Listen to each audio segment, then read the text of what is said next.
On Saturday, June 13, 1964, American families turned on ABC and watched Dean Martin introduce the Rolling Stones. The young band looked thoroughly out of place. Their hair was long by American television standards, their clothes did not match, and the host treated them as material for a running joke. There is one detail that changes the whole mood of that story. While the program was going out across the country, the Rolling Stones were not in Hollywood. They were more than 1,000 miles away, playing the Civic Auditorium in Omaha, Nebraska, to a reported crowd of 672 people. The television show had been recorded 10 days earlier. That distinction may sound fussy until you picture the two rooms. In one, Dean Martin is in a tuxedo, speaking to a national audience from a polished theater on Vine Street. In the other, the Stones are struggling through an American tour in a half-empty hall. They did not stand beside the stage and listen as Martin mocked them on live television. They carried on with the tour, while a taped version of their awkward afternoon introduced them to millions. The familiar retelling gets several other things wrong. This was not their first appearance on American television. Dean Martin probably never met them. And the insult quoted more often than any other does not appear to come from the broadcast at all. The real story is less tidy than a showdown between an aging crooner and 5 young rebels. It is about two kinds of show business sharing one stage without quite understanding each other. The Hollywood Palace was a weekly television variety show.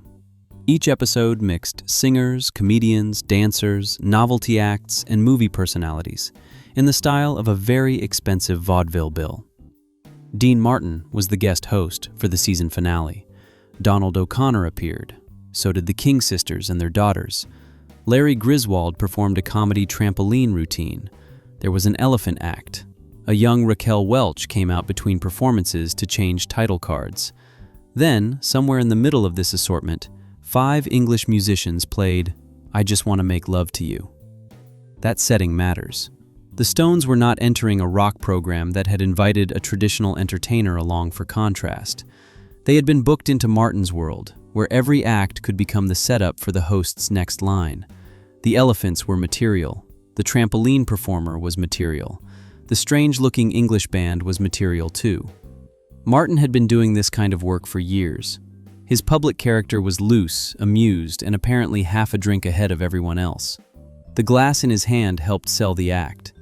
In a 1961 profile, he explained that he often carried apple juice and could not have kept working at his pace if he drank as much as the character suggested.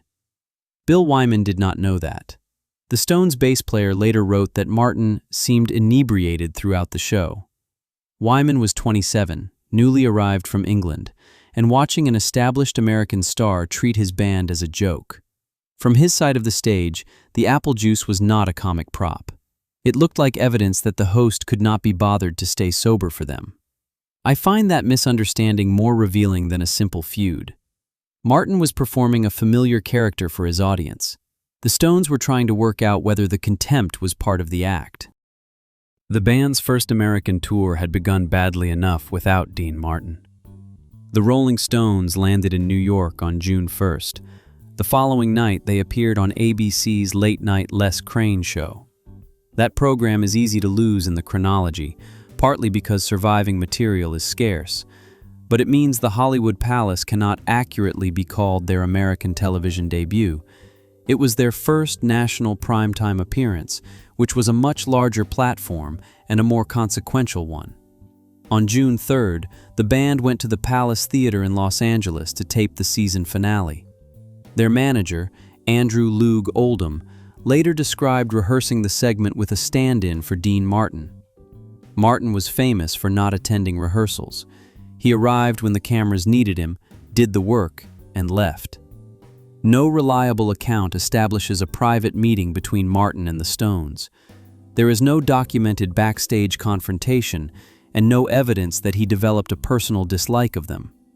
The relationship may have consisted almost entirely of one performer reading jokes about another act from a stage.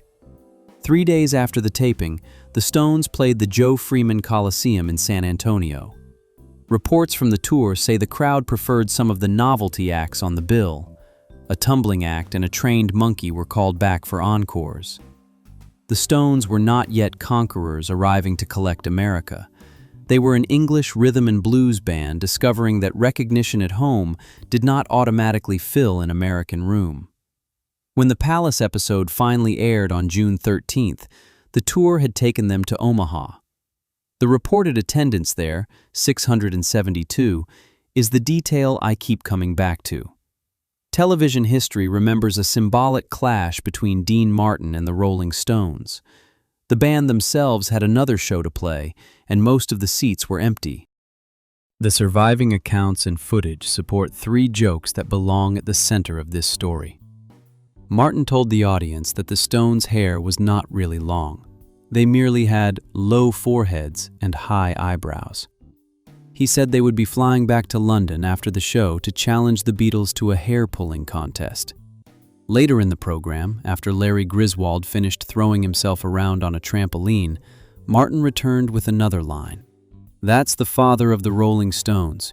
He's been trying to kill himself ever since." Wyman remembered the appearance as ritual slaughter. That phrase conveys how exposed the band felt, but the tape also shows why the insult can be difficult to describe. Martin did not deliver a furious speech about rock music. He did not challenge the band to its face. He folded them into the hour's supply of jokes and moved along. The casualness is what lingered. Martin did not need to defeat the Rolling Stones because, on his stage in June of 1964, they did not yet seem important enough to defeat. Their appearance and their music were unfamiliar, so the show translated them into something its regular audience already understood: a punchline. That does not mean everyone in the theater shared Martin's attitude, or that every laugh was an act of cultural warfare. It was a variety show doing what variety shows did. It is also easy to understand why the musicians on the receiving end remembered the afternoon differently. The best-known version of Martin's introduction describes the Stones as long-haired English wonders who were backstage picking the fleas off each other. You can find that wording repeated in articles, anniversary posts, and videos as though someone transcribed it from the broadcast. The trail leads instead to Keith Richards' memoir, Life, published in 2010. Richards wrote that Martin said, "something like it." That qualifier has disappeared during years of retelling. A musician's memory of a humiliating afternoon became a direct quotation, and the quotation was placed onto a tape that does not appear to contain it. Richards' recollection still matters. He wrote that long hair made the band a target in America. That is a first-hand account of how the experience felt, even if his remembered wording should not be presented as a broadcast transcript. This is one of those cases where correcting the quotation does not require dismissing the person who remembered it. Richards was writing 46 years later. Memory preserves tone and injury more reliably than punctuation. The careful version is simple. He remembered a fleas joke, but the surviving record does not justify putting those exact words in Martin's mouth on television. Bob Dylan added another line to the story that summer. The liner notes for Another Side of Bob Dylan, released in August, include the lowercase sentence, "and Dean Martin should apologize to the Rolling Stones." The words are real and can be read on the album jacket. Dylan did not identify the Hollywood Palace. He did not describe an exchange with Martin, send a public demand, or explain what prompted the sentence. The timing makes the connection plausible. Calling it a documented campaign for an apology goes further than the evidence allows. What survives, then, is not one perfectly recorded humiliation. It is a television tape, 2 band members' memories, an unexplained line from Dylan, and decades of writers combining them into a cleaner story. The cheap ending would make Martin the doomed representative of an old entertainment world, and the Stones the young men who swept it away.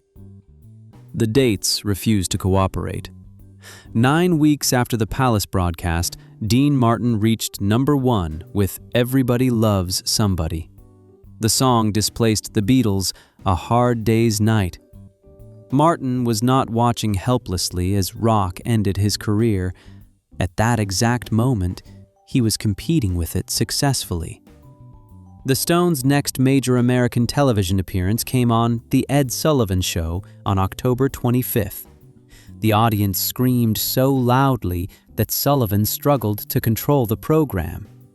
Afterward, he told the press that the band would never return and wrote to their management asking whether they had reformed in the matter of dress and shampoo. They returned the following spring and eventually appeared on Sullivan's show 6 times. 1 year after Martin joked about their hair, his teenage son, Dean Paul, was playing guitar in Dino, Desi, and Billy.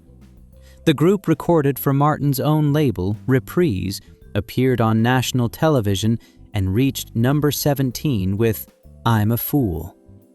Rock music had entered the Martin household without asking anyone to surrender a tuxedo. That is why I prefer the messier ending. Dean Martin and the Rolling Stones both survived the afternoon. Martin's audience had not vanished, and the Stones had not yet become an institution. Their brief overlap catches each of them in the middle of a career rather than at the end of one. For Martin, the band was a useful joke on a crowded variety show. For the Stones, his jokes became part of the bruising education of their first American tour. Later accounts turned the encounter into a decisive battle because decisive battles are easier to remember. The tape preserves something more ordinary and, to me, more interesting. Established performers rely on habits that have always served them. Young performers enter a room whose rules they do not know. The audience hears the future before anyone has agreed what to call it.